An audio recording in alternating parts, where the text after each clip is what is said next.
दिल्ली प्रदेश Congress committee के अध्यक्ष चौधरी अनिल कुमार के नेतृत्व में आज कांग्रेस के प्रतिनिधिमंडल ने दिल्ली के उपराज्यपाल से राजनिवास में मिलकर एक ज्ञापन सौंपा, जिसमें यह मांग की गई कि दिल्ली सरकार द्वारा कृषि भूमि अधिग्रहण के सर्कल रेट की दरें लागू करके उनकी असमानता को खत्म करके एक समान तय किया जाए। कम से कम 6 करोड़ के प्रति एकड़ सर्कल रेट होना चाहिए।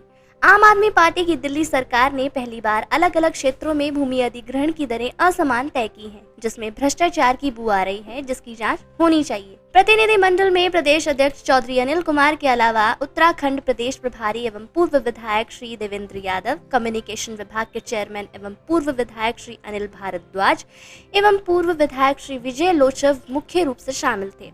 चौधरी अनिल कुमार ने कहा कि दिल्ली सरकार का कृषि भूमि के नए सर्कल रेट में बढ़ोतरी का प्रस्ताव दिल्ली वालों के खिलाफ है, क्योंकि प्रस्तावित कृषि भूमि का सर्कल रेट विभिन्न जिलों में अलग अलग रखे गए हैं, जिसके कारण दिल्ली के किसानों में भारी असंतोष दिखाई दे रहा है। कृषि भूमि का सर्कल रेट एक समान होना चाहिए, क्योंकि इससे पूर्व भी सर्कल रेट एक समान ही थे।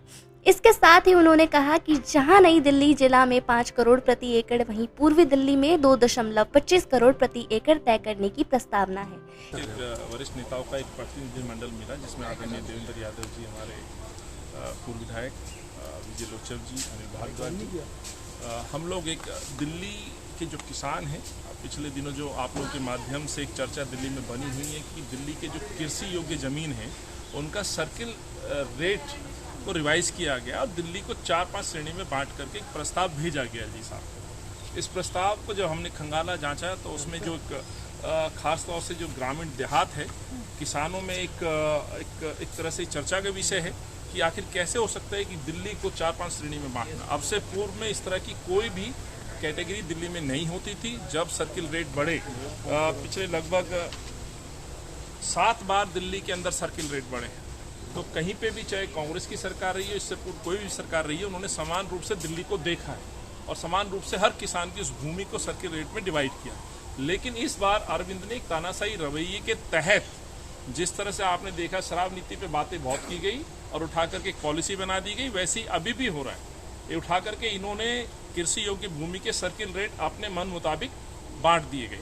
तो इसका हम एक ज्ञापन लेकर के आए थे। हमने आज ये भी कहा है एलजी साहब को, इसमें कहीं ना कहीं भ्रष्टाचार की बड़ी बू आ रही है और सवाल इस बात पर खड़े हो रहे हैं कि आखिर अरविंद केजरीवाल ये किस तरह से इन दरों को बढ़ाना चाहते हैं, उसका पैमाना क्या है, क्या फीडबैक लिया, नथिंग। हमारे पास सूचना ये है, यमुना बेड के अंदर कई सिटिंग इनके जनप्रतिनिधियों ने जमीन खरीदी हुई है। कहीं उनको सरकारी योजनाओं के तहत फायदा पहुंचाना तो मकसद नहीं है, नंबर 1। और दूसरा, इस शहर को जिस तरह से केंद्र सरकार नफरत में बांट रही है, वैसे किसानों के बीच में बांटने की एक प्रक्रिया है, जो मुझे लगता है कि ये लोगों के अंदर एक संदेश इस तरह का जाएगा जो दिल्ली के लिए हित में ठीक नहीं है। इसी के लिए हमने आज एलजी साहब से मुलाकात की, अपना पक्ष रखा। हमने इसमें एक जांच की मांग रखी है। मैं एक तो आपको दुरुस्त कर दूं, मैं पिछले 3.5 साल से, तो मैं जब से अध्यक्ष बना हूं, मैं और उससे पूर्व कांग्रेस के जितने बड़े हमारे चाहे पूर्व अध्यक्ष रहे हैं, उन्होंने इस सरकार की जो वादा खिलाफी है उसके खिलाफ आवाज उठाते रहे हैं, अरविंद के भ्रष्टाचार पे सवाल पूछते रहे हैं, आंदोलन करते रहे हैं।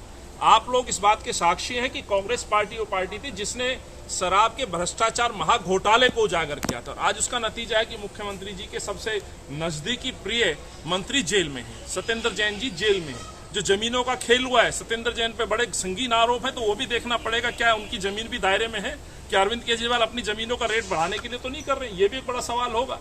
तो आपने जो बात कही है, मैं स्पष्ट कर दूं, पूरी तरह से दिल्ली की जनता के लिए कांग्रेस पार्टी खड़ी है, कहीं समझौता नहीं होगा। 15 साल इस शहर को कांग्रेस ने और शीला जी ने बनाया। उन दिल्ली वासियों के अधिकारों में यदि कटौती होगी तो हम सवाल पूछेंगे। हमारी प्राथमिकता दिल्ली शहर है, दिल्ली का जो व्यक्ति है उसके रोजगार की, सुरक्षा की, महिला सुरक्षा की, दिल्ली के सद्भाव, मोहब्बत, प्यार की, दंगा रहित दिल्ली की जो हमने खूबसूरती देखी है, दिल्ली को विश्व में जो पहचान थी, उसको कायम करने के लिए अरविंद से लगातार प्रश्न पूछ रहे हैं, पूछते रहेंगे। ये हमारा विपक्ष का एक जिम्मेवार विपक्षी जिम्मेवारी बनती है, उसको हम पूरी तरह से निभाएंगे। उत्तम भारत के लिए जगजीत सिंह की रिपोर्ट। धन्यवाद।